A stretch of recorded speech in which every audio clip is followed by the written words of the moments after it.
आराध्य पण्डित उनै प्रतियोगी हुन् जसलाई कोच सत्यराज आचार्यले कोच अर्जुन सापकोटालाई ब्लक गरेर आफ्नो टिममा लिएका प्रतियोगी हुन्। उनै प्रतियोगी ब्याटल राउन्डमा छोडिसकिएपछि दर्शकहरूको त त्यतिकै चित्त दुखिन्छ र सोही प्रतियोगीलाई के होला। यदि कोच सत्यराज आचार्यले ब्लाइन्ड अडिसनमा कोच अर्जुनलाई ब्लक नगरिएको भए आराध्य पण्डित कोच अर्जुन सापकोटाको टिममा पनि जान सक्ने सम्भावना प्रबल मात्रामा थियो।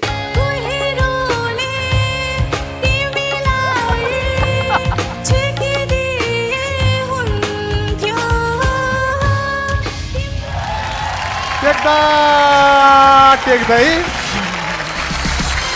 नामबाट सुरु हुने यस सगुनलाई चाहिँ म थ्याङ्क यू सर।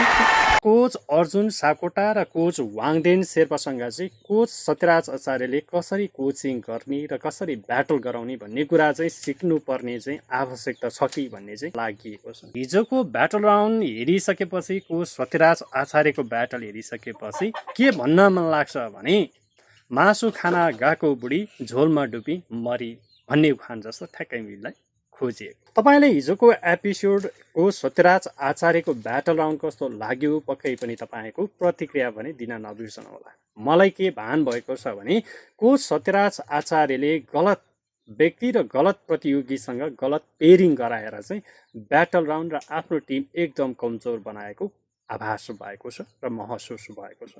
तपाईँले कस्तो लाग्छ पक्कै पनि तपाईँको प्रतिक्रिया कमेन्ट मार्फत दिनुहोला। The voice of kids Nepal season 5 मा जुन कोच छनौट भइसकिएपछि धेरै दर्शकहरूले कोच अर्जुन र कोच वाङदेन शेर्पा चाहिँ कोचिङ गर्ने लायकको छैन भनेर धेरै दर्शकहरूले विभिन्न प्रतिक्रिया दिँदै आइरहनु भएको थियो र धेरैले विरोध गर्नुभएको थियो। तर the voice kids Nepal season 5 को ब्याटल राउन्डको एपिसोड पहिलो एपिसोड पछि चाहिँ उहाँहरूले दर्शकहरूको मन जित्न सफल भएको छ। त्यो भनेको चाहिँ म उहाँहरूलाई सल्युट पनि गर्न चाहन्छु। कोच सत्यराज आचार्यले आराध्य पण्डित माथि अन्याय गरिएको हो भनेर अहिले धेरै दर्शकहरूले विभिन्न प्रतिक्रिया दिँदै आइरहेका छन्। एक नजरियाले हेर्दा कोच सत्यराज आचार्यले आराध्य पण्डित माथि एकदम अन्याय गरेको हो जस्तो लाग्छ। मैले यो भन्दा अगाडि नै भनिसकिएका थियौँ जुन the voice of kids Nepal season 5 मा यसपटक कोच सत्यराज आचार्यको 12 जना टिममा 8 जना प्रतियोगीहरू 4 जना कोचको कुर्सी गुमाउन सफल प्रतियोगीहरू रहेका छन्, जसले गर्दाखेरि कोच सत्यराज आचार्यलाई ब्याटलमा एकदम चुनौती हुनेछ भनेर मैले यो भन्दा अगाडि पनि भनिसकिएका थियौँ र यो भन्दा अगाडि पनि तपाईहरुले जानकार गराइसकिएका थियौँ। जसले गर्दाखेरि कोच सत्यराज आचार्यले ब्याटल राउन्डमा अलिकति सहजपूर्ण तरिकाले अलिकति आफूले दिमाग नलाइकन ब्याटल गर्नुभयो र आफ्नो ब्याटल उत्कृष्ट बनाउनका लागि चाहिँ उत्कृष्ट प्रतियोगीहरू बीच ब्याटल गराएको खण्डमा कोच सत्यराज आचार्यले यसपटक हार निश्चित छ है, मलाई चाहिँ त्यो लागेको छ।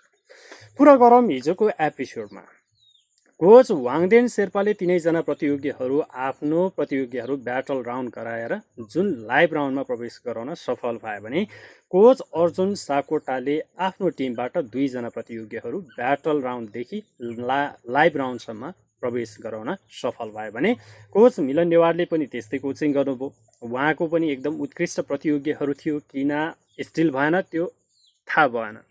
तर कुरा आयो धेरैले प्रशंसा गरिरहेको र धेरैले विरोध गरिरहेका हिजोको सोको एपिसोडको कोच सत्यराजको।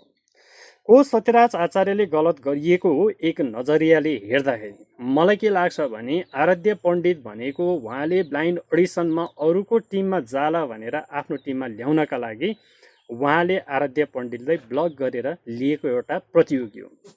अनि उही प्रतियोगी 4 चेयर टर्न अनि सगुन पौडेल भनेको 4 चेयर टर्न नै हो। उहाँ पनि 3 जना प्रतियोगीहरू उत्कृष्ट गायन प्रतिभा र प्रस्तुत गर्न सक्ने सक्षम व्यक्ति र सक्षम प्रतियोगीहरू थिए, जसले गर्दाखेरि 3 जनामा कडा प्रतिस्पर्धा हुन्छ भनेर सबैलाई थाहा छ।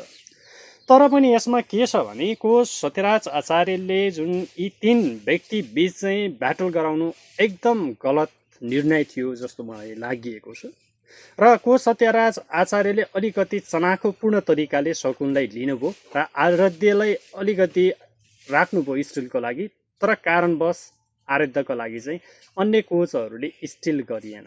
त्यो भनेको दुःखको क्षण पनि हो र मलाई के लाग्छ भने यसमा कोच सत्यराज आचार्यको मात्र गल्ती होइन कि अन्य कोचहरूले पनि आफ्नो टिममा चाहिँ स्टिल गरेर आराध्य पण्डितलाई लिएको भए चाहिँ एकदम हिजो ब्याटल हेर्न लायकको र मनपर्ने लायकको हुन्थ्यो क्या। आराध्य पण्डित उनै प्रतियोगी हुन् जसलाई कोच सत्यराज आचार्यले कोच अर्जुन सापकोटालाई ब्लक गरेर आफ्नो टिममा लिएका प्रतियोगी हुन्। उनै प्रतियोगी ब्याटल राउन्डमा छोडिसकिएपछि दर्शकहरूको त त्यतिकै चित्त दुखिन्छ र सोही प्रतियोगीलाई के होला। यदि कोच सत्यराज आचार्यले ब्लाइन्ड अडिसनमा कोच अर्जुनलाई ब्लक नगरिएको भए आराध्य पण्डित कोच अर्जुन सापकोटाको टिममा पनि जान सक्ने सम्भावना प्रबल मात्रामा थियो। तर उनै प्रतियोगीलाई ब्लक गर्ने, उनै प्रतियोगीलाई आफ्नो टिममा ल्याउने र उनै प्रतियोगीलाई ब्याटल राउन्डमा छोडिदिँदाखेरि अलिकति यो भने चित्त बुझाइ चाहिँ भएन जस्तो मलाई पनि लागिएको छ र धेरै दर्शकहरूले यही कुरालाई निरन्तर दबाब दिँदै र निरन्तर आलोचना गर्दै आइरहेका छन्। कोच सत्यराज आचार्यले यी तीन प्रतियोगी बीच प्रतिस्पर्धा गराउनु नै कोच सत्यराज आचार्यको गलत निर्णय हो जस्तो मलाई लाग्छ। तपाईहरुलाई कस्तो लाग्छ पक्कै पनि तपाईहरुको प्रतिक्रिया भने दिन नबिर्सनु होला। आराध्य पण्डित र जुन तीनैजना प्रतियोगी जुन हिजोको एपिसोडमा कोच सत्यराज आचार्यको टिमबाट ब्याटल भिड्नु भएका तीनैजना प्रतियोगीहरू उत्कृष्ट गायन प्रतिभा र उत्कृष्ट प्रतियोगीहरू हुन्। जुन प्रतियोगीहरूले सशक्त मात्रामा दिनुभएको थियो, उत्कृष्ट प्रस्तुति दिनुभएको थियो र सबैको मन जित्न सफल भएको थियो। र तीनैजना प्रतियोगीको हामीले ब्लाइन्ड अडिसनको एपिसोड हेर्ने हो भने ब्लाइन्ड अडिसनमा पनि सशक्त प्रस्तुति दिएर तीनैजना प्रतियोगी ब्याटल राउन्डमा प्रवेश गरेका व्यक्ति हुन्। सगुन पौडेल चारैजना कोचको कुर्सी घुमाउन सफल प्रतियोगी हुन् र आराध्य पण्डित पनि चारैजना कोचको कुर्सी घुमाउन सफल प्रतियोगी हुन् भने दिपान्शी शर्मा दाहाल एक कोच चेयर टर्न प्रतियोगी हुन्। मैले यस्तो भनिराख्दाखेरि मैले दिपान्शी दाहाललाई कमजोर प्रतियोगी हो भन्न खोजेको होइन। दिपान्शी पनि उत्तिकै सशक्त प्रतियोगी र सशक्त प्रस्तुति दिन सक्ने एउटा सक्षम प्रतियोगी पनि हुनुहुन्छ, जसले गर्दाखेरि चाहिँ एउटा कोचले सानो मिस्टेक गर्दाखेरि उहाँ लाइभ राउन्डसम्म पुग्नुपर्ने एउटा प्रतियोगी आउट हुन सक्ने सम्भावना बलियो देखिएको छ र कोच सत्यराज आचार्यको टिम चाहिँ हार्न सक्ने निश्चित जस्तै देखिएको छ। त्यसैले कोचहरूले कसरी ब्याटल गराउने त्यतातिर ध्यान दिनुपर्ने देखिन्छ। जस्तै कोच सत्यराज आचार्यले पनि कोच वाङदेन र कोच अर्जुन सापकोटाको टिम र कोच अर्जुन सापकोटाबाट कसरी कोचिङ गर्ने भन्ने कुरा सिक्नुपर्ने जस्तो मलाई लागेको छ।